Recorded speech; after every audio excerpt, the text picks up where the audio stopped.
Hi, my name is Bob DeLellis, and I'm a recent convert from Lightroom to Capture One Pro 8. In this video, I'm going to give you some tips and suggestions to show you how I set up Capture One Pro 8 to help make the transition from Lightroom to Capture One easier. We're going to break this down into 3 steps. First, we're going to set up a custom workspace. Second, we're going to customize our keyboard shortcuts to mimic what we're used to in Lightroom. And third, we're going to play around with this new setup until it becomes second nature. To give you a little on my background, I'm a musician, a photographer, and an entertainment industry CPA. I played in the heavy metal group Rat in the early 80s, and most recently I was on the road with Eddie Money. I became serious about photography in about 2007 when I started doing my own product photography for my online high-performance auto parts company selling parts for BMWs and Minis. I shot with Sony cameras from 2007 until 2011. Then in 2011, I decided to take photography to the next level, so I enrolled in an 8-month intensive wedding photography program at the prestigious Brooks Institute of Photography in Southern California. In their welcome packet from Brooks, they gave their gear recommendations, and no big surprise, it was any brand you like, as long as it was Canon or Nikon. So I switched from Sony to Canon and bought a Canon 5D Mark II. Then in 2012, I switched to the Canon 5D Mark III, and I bought 2 of those. In December of 2014, Sony released the A7 Mark II with the in-body stabilization.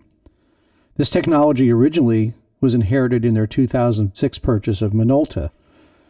My Canons had served me well, but I wanted something smaller and lighter and that I could carry with me everywhere I went, so I decided to come back to Sony. My A7 Mark II came with Capture One Express for Sony, so that was my introduction to Capture One. At the Brooks Institute, we were taught by some amazing photographers. My instructors included a Pulitzer Prize winner, a published author on portrait photography, and other successful photographers. But in that course, which included 2 editing classes, they taught Lightroom and Photoshop. Period. No Capture One. I belong to the Facebook group for Sony A7 cameras, and I kept seeing other members rave about the raw conversion and superior overall image quality of Capture One. So I installed it. I got my A7 on December 13th, and Adobe had not updated Adobe Camera Raw to be compatible with this new camera. Someone pointed out in the group that Capture One was already updated. When I first looked at Capture One, to be totally honest, I was overwhelmed by the interface. It was so completely different from Lightroom, I closed it because I thought the transition would be way too difficult. But I still kept seeing people rave about the image quality, so I just had to give Capture One another try. I imported some images into Capture One, went straight to editing, and was really impressed with the image quality and the power. I started watching video tutorials and live webinars given by David Grover on various aspects of using the program. David's a great educator and a great guy, but I didn't find exactly what I really needed, which was something that gave me cross-references. Something that would help me take my knowledge of Lightroom and apply it to Capture One. The more I used Capture One, the more I found out how much I liked it, and it was really hard to go back to editing in Lightroom. So now I'm totally hooked on Capture One Pro. The big problem for me was still the interface differences. The editing tools truly aren't a huge departure from those in Lightroom. And from my classes at Brooks and through a 30-hour, 13-module course at lynda.com, I became very adept at using Lightroom and very familiar with the interface. I'm definitely no Lightroom expert like Julianne Koss, the Adobe evangelist, but I'm very good and I'm very comfortable with Lightroom. I learned in one of David's webinars that, unlike Lightroom, the keyboard shortcuts in Capture One are editable. In Lightroom, you're stuck with what Adobe deems to be the most logical. It is this editing of the keyboard shortcuts that is going to be so helpful in our transition from Lightroom to Capture One Pro. So let's get started. All right, so let's just jump right in here and get started on setting up our custom workspace. What you see here in the upper left corner are the tool tabs that come with the stock default workspace, as you will find when you install Capture One, which is this workspace right here called Default. These little icons up in the upper left are known as your tool tabs. And from left to right, what you have is the Library tab, which is the tab where you're going to find your folder structure, your collections, and your filters. The next tool tab is your Capture tool tab. That's for doing tethered capture. We're going to get rid of this because in general, unless you're doing a lot of tethered capturing, you don't need this tool tab. And if there does come an instance where you are going to do tethered capture, you can simply go up to Window, Workspace, and select Simplified Tethered Capture. The next tool tab is your Color tool tab. And this includes your corrections for color, including white balance, color balance, black and white, and your color editor. Your next tool tab is known as the Exposure. And in my mind, this is the closest thing to the Develop module tools that go down the right side of Lightroom. The next tool tab is for lens correction. We're not going to get rid of this, but in general, you aren't going to be messing with this tool tab very much because the manufacturer profiles that Phase 1 have developed for Capture 1 are so good you generally aren't going to have to mess with this at all. The next tool tab is your Crop tool tab. To the right of that, right now, is the Details tool tab. And in my mind, this is the second half of the Exposure tool tab. These two tool tabs are going to work together, and we're going to move that in our workspace. This tool tab includes the tools for sharpening, noise reduction, film grain, moire, and spot removal. The next tool tab is for local adjustments. And this is one of the areas where Capture One is so strong in its editing, and that is the fact that you can actually have 16 different adjustment layers, heal layers, and clone layers where you are making your adjustments directly to your raw files. The next tool tab over contains your styles and presets. The next one to the right with the eye, which would indicate info, is a tool tab that includes your keywords and your metadata. Next one over to the right, the gear icon, is for doing exports. Now this includes what Capture One calls your process recipes, as they say in the United Kingdom, process over here in the US. And this is the equivalent of where you would do your exporting in Lightroom, where you would select Command-Shift-E for export. And the last icon is your Batch tool tab, which includes the queue and history of things that have been processed. Okay, so step one to setting up our workspace, let's go up to Window, down to Workspace, and let's click on Default just to make sure that we've got a good starting point for our adjustments to the Tool tab. Let's right-click on the toolbar, go down to Remove Tool tab, and let's click on Capture to remove the Capture tool tab, and then click on Remove to confirm that we want to do that. Next, let's Command-click on a Mac or Control-click on a PC on the Details tool tab and drag that to the left and put it right beside the Exposure tool tab. Again, in my mind, these two tool tabs are extensions of one another and comprise the majority of the tools that you see down the right side of the Develop module in Lightroom. Alrighty, so now let's save our workspace. So let's go to Window, Workspace, and we'll click on Save Workspace. And as you can see, I've already done that, and I called it LR Workspace to indicate that this is my attempt to configure my workspace to work like Lightroom. Okay, so that concludes the first part of the process, setting up our workspace. We are now ready to get on with setting up our keyboard shortcuts. Okay, so now we've set up our workspace as we want to organize our tool tabs. The next step is to edit our keyboard shortcuts to try to mimic what we're used to in Lightroom. So what we're going to do is go to the Capture One menu and click on Edit Keyboard Shortcuts. Okay, now the keyboard shortcuts are organized in the same manner as your menu across the top of the Capture One menus. It is at least here on a Mac. If you're on a PC, I'm not familiar. So where we want to go is we want to go to View and down to Select Tool tab. Now, there's something I want to point out, and this is very, very important that you understand. And that is that the tool tabs that are organized here in the keyboard shortcuts are based on the relative position of the tool tabs across the top. They are not assigned to specific tool tab names. So tool tab 1, 2, 3, 4, 5 will relate to whatever tool tabs are across the top in their given order. So this would be tool tab 1, 2, 3, 4, 5, and so on. So if you're using a different workspace, these tool tabs will be and could potentially be in a different order, and the keyboard shortcuts that you assign here will not end up being assigned to the same tool tab. This is something that I've spoken to David Grover about, and I suggested that they make these tool tabs actually be assigned to a given tool tab. So maybe tool tab 1 would be your library, and 2 might be capture, and 3 might be color, and so on.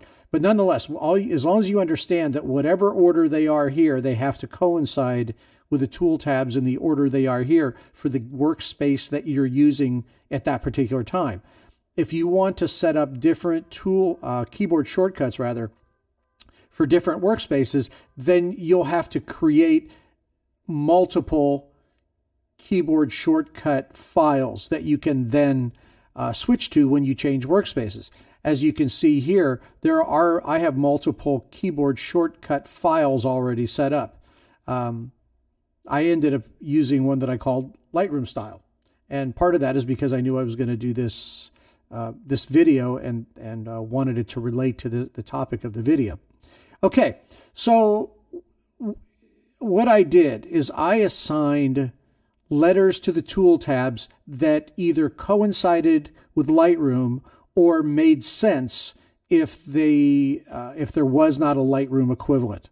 So as you know, if you're coming from Lightroom, down the left side is your organizational tools, which includes all your files and your folder structure. So to the library tool tab, I assigned F for file. The next tool tab, this is your color adjustments. Now, one of the things, another thing to know is that when manufacturers assign letters, keyboard shortcuts in a program, generally they will use the first letter or the last letter if the first letter is taken. So in this case, we can't use C for color because C is actually the letter that's assigned to your crop tool, not the crop tool tab even, but the crop tool. So what I assigned was Option R for the last letter of color. This was the most important one to me. This is the exposure tab. And to this tab, I assigned the letter D because I'm familiar with when it comes time to edit an image in Lightroom, you go to the Develop module and you hit the letter D. So I use the letter D. As I had mentioned in the previous section, the Details tab is, in my mind, an extension of the Exposure tab. So I hit Option D.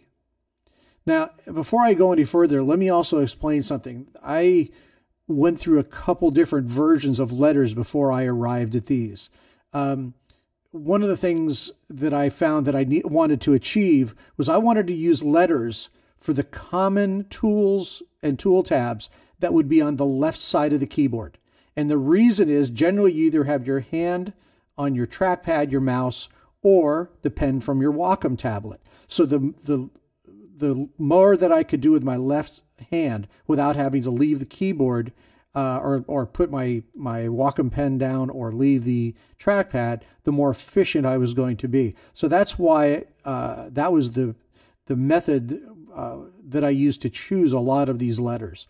So again, Exposure tab, which is tab number 3 in this workspace, is D. Exposure tab number 4, which is Details, is Option D. This way you can hit D, Option D, E, and go back and forth between the two. The next tool tab is your lens correction. And as I mentioned in the previous section, you're not going to mess with the lens correction tool tab much. So I didn't mind using a letter that was on the right side of the keyboard, so I assigned Option L. The next tab is C. Now this tab is your crop tab, so it made perfect sense that if C is going to be your crop tool, then Option C should be your crop tool tab. The next tool tab, this is local adjustments.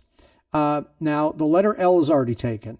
And again, I wanted to stay on the left side of the keyboard with the keyboard shortcuts as much as possible, so I used A for local adjustments. The next tab, this has your styles and presets on it, so I selected Option S. The next tab is styles and presets. Sorry, it's this one here. As indicated by the letter I, this has your keywords and your metadata. So I selected Option W for words. Again, could have selected I for info or Option K for keywords, but again, I wanted to stay on the left side of the keyboard, so Option W is what I selected. The next tab over, this is your export tab, where you do your batch processing. So I selected Option E, because E is already used by one of the tools. The next tab over, and quite frankly, I don't use the batch processing very much, but the next tab over is has your queue and your history, so it's about your batches. And then tool tab number 12, Command Q, or I'm sorry, Option Q. The thing about this particular tab is you might find that you can work in the quick tab, the quick tool tab, and do a majority of your batch processing, or of your editing of your images right there. Okay, so the next thing we're going to do is we need to talk about editing other keyboard shortcuts to make navigating in Capture One more like Lightroom. But first, one of the things I did not show you in this previous section was how to actually edit your keyboard shortcuts. It's very, very simple. So, for example, let's go to View. We will go to Select Tool tab. The way you assign a keyboard shortcut is to just click on the right side of this window underneath the column where it says Key, and then you just type in whatever it is you want, the letter that you want to use. When you're done, you can just click on the right side and it will deselect and record your selection. So let's talk about how you get around different modules in Lightroom. In Lightroom, the letter E stands for loop. It doesn't make a lot of sense to me, but essentially that's how you select one image. If you want to go to your library and see a grid, then you hit the letter G, and it takes you to the library and shows you a grid view. When I first opened up Capture One, one of the things I had troubles with was just getting around and seeing images the way I wanted to see them, which if you're used to it in this manner where you've got the browser and the viewer, then that's fine. But I really kind of like the grid view. So one of the keyboard shortcuts, one of the first ones I assigned, was to assign to Show Viewer, which is, again, coincides under the View, this little selection here which says Show Viewer. I assigned the letter G. So, again, let me demonstrate how you assign and delete keyboard shortcuts. If you hit the letter X, one will be deleted. And part of the reason I want to show you this is because if you decide you don't want to use the letters that I have assigned, you want to make up your own, Capture One will tell you if a particular keyboard shortcut, if a letter has already been assigned to something else. So for example, if I decided instead of G for showing a grid view for Show Viewer, I wanted to use, say, the letter U. Watch what happens. Capture One tells you right down here, U is used by a cursor tool. So that one's not available. You have to pick one that is available. So that is another one of the dilemmas, somewhat one of the challenges of customizing your keyboard shortcuts, is the fact that there are a lot of keyboard shortcuts already assigned to different tools and functions within Capture One. So you got to figure out what's available. So again, here I'm going to hit the letter G, click over to the left. There we go. Now we're back to the letter G. Now let me demonstrate for you that I don't always like the film strip down here, Command B on a Mac gets rid of the film strip. Now I am in what Lightroom would call the loop view. The viewer has just selected one image. If I hit my letter G, it gives me a grid view of my images. If I select any one of these images up here, hit the letter G again, it now toggles back and forth between looking at one image and looking at a grid of all of your images. There's a couple more things I want to show you. Number one is that if you go to Help and click on Keyboard Shortcuts Summary, that will show you a list of the keyboard shortcuts that have been assigned to this particular group of keyboard shortcuts. Let's go back and look at the keyboard shortcuts, the Edit Keyboard Shortcuts window again. One of the things you will notice here is that you can select between different sets of keyboard shortcuts, but there is currently no way to import or export these shortcuts. So what do you do if you have two computers? Like I do. I work on a 27-inch iMac and I have a MacBook Air. I want these to match so that I don't have two different sets of keyboard shortcuts. Well, let me show you where these are located on a Mac. What we have to do is go to the library. And the way you get to the library in the last few versions of Mac OS X is you go to the Finder and you click on Go. Well, if you notice, there's no library here. Apple has hidden it. The way you display that library is to hold down the Option key. So if I hold down Option, click on Library, that will open up a Finder window. Now what we have to do is we're going to navigate to Library, Application Support, Capture One, and inside all these folders are all of your customizations of Capture One. There are things called P-lists. Inside the Workspaces folder, you'll find the Capture One 8.1 Workspace P-list that we started with that I then saved as my LR Workspace P-list. Inside the keyboard shortcuts are the various customizations of your keyboard shortcuts. So there's my LR style shortcuts.plist. Now, if I want to save that to another computer, what I have to do is copy this and paste it in the same location on the other computer. If you're not familiar, one way, there are multiple ways to get this done, but one way to copy a file is hold down Option and drag that file out to another location, let go, and there's a copy. Now you can put that on a flash drive, copy it through your network. If you have Dropbox or Google Drive, like I use both of those, you can copy that to a folder on your computer and then open it up on the other, and again, drag that back into the same location. Okay, the last thing I'm going to show you is how I made a document to cross-reference the default keyboard shortcuts in Capture One to the ones I wanted to create that would, again, more mimic the commands in Lightroom. I showed you before the way you get to your list of keyboard shortcuts is go to Help, click on Keyboard Shortcuts Summary. What I did was I copied this entire list and pasted it into Excel. And here is the resulting PDF from my Excel file that I created. First two columns are the defaults. Second two columns, sets of columns there, are my Lightroom style shortcuts. And then I added a column for notes just so that I could communicate to others and remind myself why it is I selected certain keyboard shortcuts. So you can see, for example, the first one here where I've got a note is you can't use the letter B in Capture One because that is your brush tool, which makes perfect sense because it's also the brush tool in Photoshop. But B assigns an image to a target collection, which would be the equivalent of your selects in Capture One, which uses Command J. I will make this file available for download along with my P-lists for the workspace and the shortcuts. Okay, now it's time to move on to step 3. We're going to play or practice until we've got this ingrained and it becomes second nature. Please watch my keyboard shortcuts as they appear on the screen to see what I'm doing as I go through to select images and do a little editing. So first of all, I'm going to select a couple images to edit. Let's pick that one.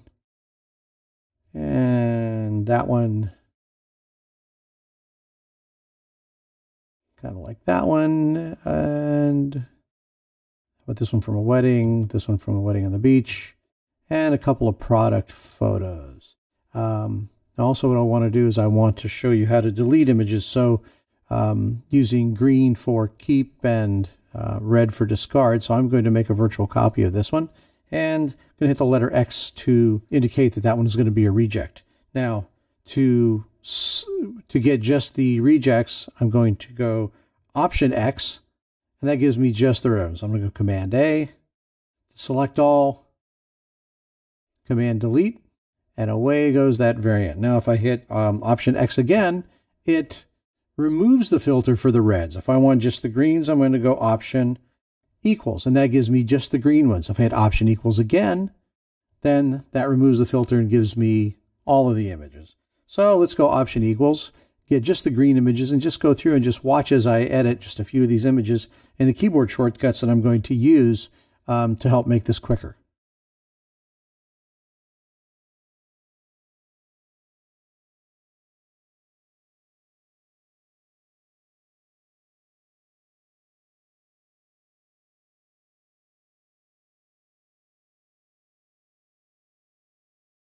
One of the things one of my instructors at the Brooks Institute always did was to, on any image where there's a portrait, he liked to reduce the clarity to try to soften it just a little bit. Okay, so I kind of like that one. Let's go on to the next. I want to crop this one a little bit and get rid of that tree. This is, I really like this image from one of the weddings I shot in 2012. At Brooks, one of the things they always tried to get us to do is to talk brides and grooms into doing a reveal before the actual ceremony, because then you're completely in control of those emotions that come out the first time the groom sees his bride. One of the features I really like in Capture One is auto adjustments. It actually seems to work very well most of the time. It's a little more contrast than I'd like. Here we go. Okay, that's a good one. Let's move on to the next one. I kind of like this image. I put this up on Facebook once, and and said every once in a while you just got to say, hey, who's that clown with the camera? Here we go. So it's crop. Letter V to set the crop. Command L. Oh, I like that. That looks good. So let's move on to the next one.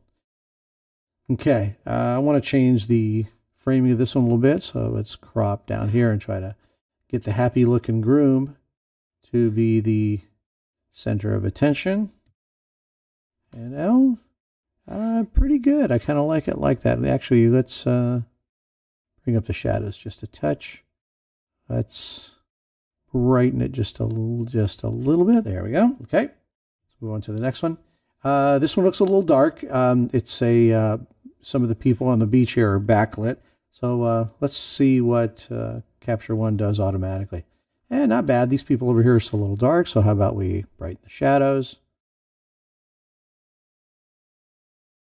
I'm pretty happy with it, just like that. Okay, let's move on to the next one. Okay, so here's some product photos. I was using my Sony A7 Mark II with a 55, the 55-1.8, which doesn't have a real close focusing ability, but I love the sharpness. So we're going to do some cropping. One of the things I wanted to show you as well is apparently I've got a little dust spot on the sensor. So if I hit Option D, it takes me over to the details page here, the second page of essentially our develop module.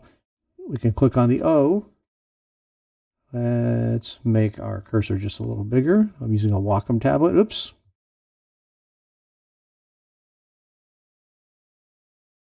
Okay, brush size, just slightly bigger. Okay, just wanted to show how that works. Although the reality is I'm going to crop that out anyway, but it was a good opportunity to show the keyboard shortcut for using the spot removal tool. Okay, let's hit Command L and see what happens. The thing is that I used a Sekonic L478DR light meter, so my exposures were pretty good. There's a lot of white in this image, so I think it probably fools Capture One just a touch, and it wants to darken things up and reclaim the highlights. And I don't really want to do that. I want my whites to be white. I would like a little more clarity, see if I can get a little more sharpness on where this says really right stuff. There we go. Okay, so I'm happy with that, except let's make sure that our crop is level here. There we go. Letter V. On to the next one. Alrighty, here, and let's clear the filter for our selects, for our green. So hopefully this little demonstration shows you that after you organize your keyboard shortcuts into a way that makes sense to you, and you practice with them for a while, this is going to become second nature. In fact, I feel like I can get around quicker in Capture One than I could in Lightroom, and I really believe it's because of the ability to organize those keyboard shortcuts and make them make sense to you. So to recap, what have we done? Number one, we set up a custom workspace. Number two, we customized our keyboard shortcuts. And now it's time for number three. Go out there and practice and play and just keep working with Capture One until it becomes second nature. And it will. If you haven't already, you're going to find it very painful to go back to Lightroom after enjoying the superior raw conversion and editing capabilities of Capture One Pro 8. I'd like to thank David Grover and everyone else at Phase 1, Capture One, for giving me this opportunity to share this video with you. My name is Bob DeLellis, and you've been watching Making the Move from Lightroom to Capture One Pro 8 Easier. Thank you for watching.